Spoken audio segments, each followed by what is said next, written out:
11वां प्रकरण 5वां सूत्र है।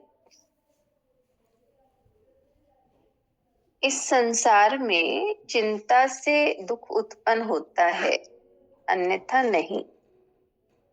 इस ऐसा जो निश्चय पूर्वक जानता है वह सुखी और शांत है। चिंता से दुख उत्पन्न होता है, अन्यथा नहीं। ऐसा जो निश्चय पूर्वक जानता है वह सुखी और शांत है। सर्वत्र उसकी स्पृहा यानी इच्छा गलित है और वह चिंता से मुक्त है।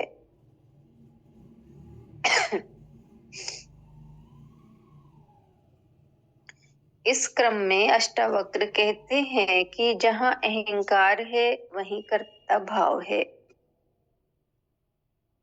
एवं जहाँ कर्ता भाव है अर्थात यह मैं ही कर रहा हूँ ऐसा भाव है, वहीं फलाकांक्षा होगी यानी फल की इच्छा होगी एवं चिंता होगी।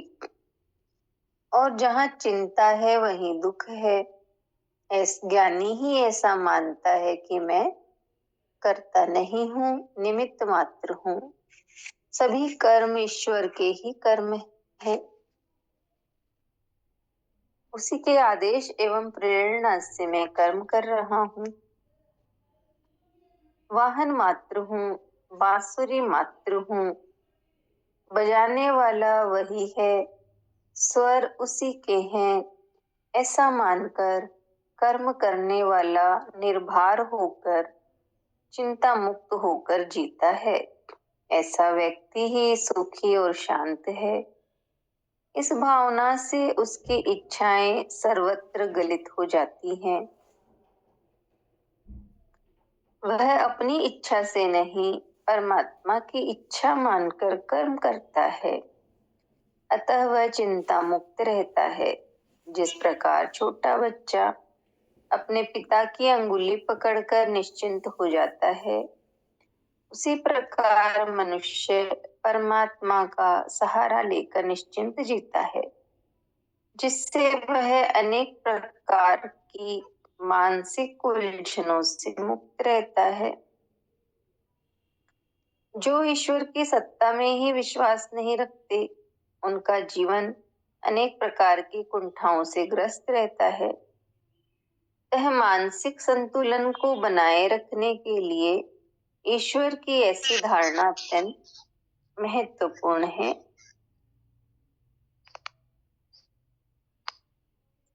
ईश्वर है या नहीं, यह इतना महत्वपूर्ण नहीं है जितना उसका मानना महत्वपूर्ण है।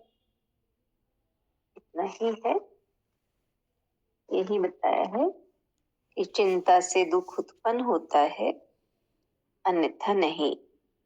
ऐसा जो निश्चय पूर्वक जानता है वो सुखी और शांत है, और सर्वत्र उसकी इच्छा गलित है यानी इच्छा खत्म हो जाती है और वो चिंता से मुक्त होता है। तो यही जहाँ पे अहंकार है वहां कर्ता भाव है, और जहाँ कर्ता भाव है यानी कि मैं ही कर रहा हूँ ऐसा भाव है, तो वहां फल की इच्छा भी होगी और चिंता भी होगी।